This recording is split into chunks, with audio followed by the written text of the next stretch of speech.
ఒకవేళ మనం 1,10,000 పెట్టి ఒక తులం బంగారం కొన్న నెక్స్ట్ డేనే 40% అది పడిపోతే అంటే 60,000 రూపాయలు బంగారం ప్రైస్ అయితే ఏం చేస్తాం?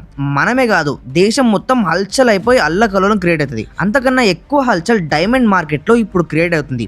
చైనా వాళ్ళు ఎంత ఫాస్ట్ గా మార్కెట్ లో వజ్రాల ప్రైసింగ్ తగ్గించాలని చూస్తున్నారంటే డైమండ్ కొనే బదులు రాగిలో ఇన్వెస్ట్ చేసినా కొంచెమైనా రిటర్న్స్ వస్తాయని చెప్పేసి ఎక్స్పెక్ట్ చేస్తున్నారు. ఒకప్పుడు వజ్రాలు బొగ్గు లోపల నుంచి లేదా టెంపరేచర్ ఎక్కువ ఉండే ప్లేసెస్ భూమి లోపల నుండి తీస్తున్నాయి కాబట్టి అవి చాలా రేర్ ఉంటుండే అండ్ వాటికి రేట్లు కూడా ఒక రేంజ్ లో ఉంటుండే. కానీ సైంటిస్టులు బ్రెయిన్ పెట్టి అదే డైమండ్స్ ల్యాబ్ లో తయారు చేయడం స్టార్ట్ చేశారు. కాకపోతే మొదట్లో ఫేక్ డైమండ్ ఏది రియల్ డైమండ్ ఏది అని చెప్పేసి మనం ఈజీగా గుర్తుపడుతుండే. బట్ ఇప్పుడు అది ఎంత అడ్వాన్స్ అయిందంటే అది రియల్ దా ఫేక్ దా అని కూడా కనిపెట్టలేకపోతున్నాం. ఈవెన్ బెస్ట్ జ్యువెలర్స్ కూడా ఆ వజ్రాలని చూసి ఇదే రియల్ ఏమో అని చెప్పేసి అనుకుంటున్నారు. అలా తయారైపోయినాయి కాబట్టి ఒక్కసారిగా డిమాండ్ మొత్తం తగ్గిపోయి 40% వరకు డైమండ్ మార్కెట్ క్రాష్ అయిపోతుంది. అందుకే ఫ్యూచర్ లో మనం డైమండ్స్ ని చాలా చీప్ రేట్ కొనుక్కునే పరిస్థితి వస్తుంది.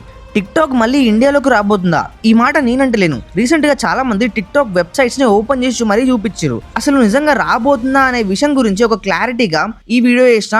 ఇంట్రెస్ట్ ఉన్న వాళ్ళు యూట్యూబ్ లో చూసినట్టయితే లింక్ ఇక్కడ ఉంది, క్లిక్ చేసి చూడండి. ఇన్స్టాగ్రామ్ లో మన ఛానల్ లింక్ బయోలో ఉంటుంది.